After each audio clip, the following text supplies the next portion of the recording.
दोस्तों, बहुत समय पहले की बात है। एक बार एक महात्मा और उनके शिष्य नदी पर स्नान करने जाते हैं।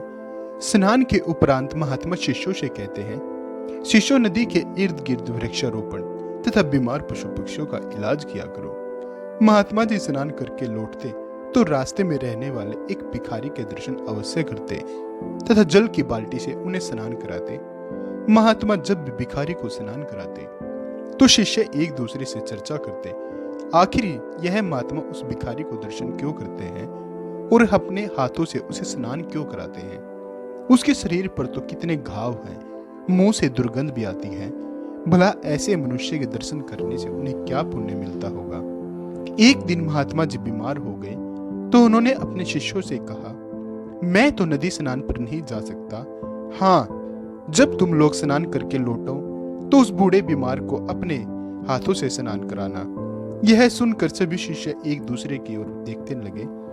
उनमें इतना साहस तो न था कि वे अपने गुरु की आज्ञा को ठुकरा दे।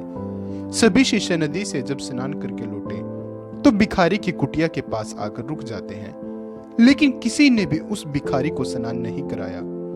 आश्रम में लौटकर सभी ने कहा,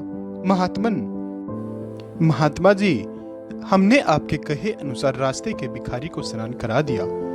महात्मा ने एक नजर से शिष्य के मुखड़े को निहारा और मुखड़े की भाषा मन ही मन पढ़कर वे भाप गए। यह सभी झूठ बोल रहे हैं, इन्होंने उस भिखारी को स्नान नहीं कराया। शिष्यों की परीक्षा लेते हुए वे भिखारी की कुटिया पर जाते हैं और विदित हुआ वह भिखारी सो रहा था। वे तुरंत नदी पर गए और वहां से स्वच्छ जल अपने पात्र में लाए और फिर भिखारी को उठाकर उसे स्नान कराया और उसके दर्शन किया। और उसके बाद वे आश्रम में पुनः लौटकर शिष्यों से बोले, तुम लोगों ने झूठ बोला है। यह सुनकर सभी शिष्यों के चेहरे शर्म से झुक गए। तभी एक शिष्य ने कहा, गुरुजी, आखिर क्या वजह है जिसके कारण आप उस भिखारी को हर रोज नवाते हैं और उसके दर्शन भी करते हैं। महात्मा जी ने कहा, वह तुम्हारी नजर में एक तुच्छ भिखारी है, जबकि मेरी निगाह में वह केवल एक मनुष्य है, और वह ऐसा मनुष्य है जिसे सभी मनुष्य घृणा करते हैं।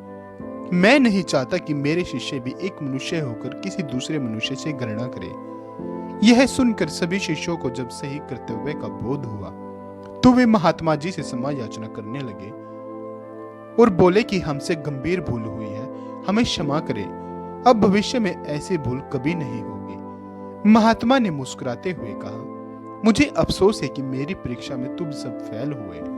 वह असल में भिखारी नहीं बल्कि एक मनुष्य था जो तुम सबकी परीक्षा लेना चाह रहा था। अब शिष्य ने महात्मा की नसीहत के आधार पर भेदभाव भुला दिए और सच्चे मन से हर मानव की सेवा में जुट गए। दोस्तों, आज की वीडियो में इतना ही।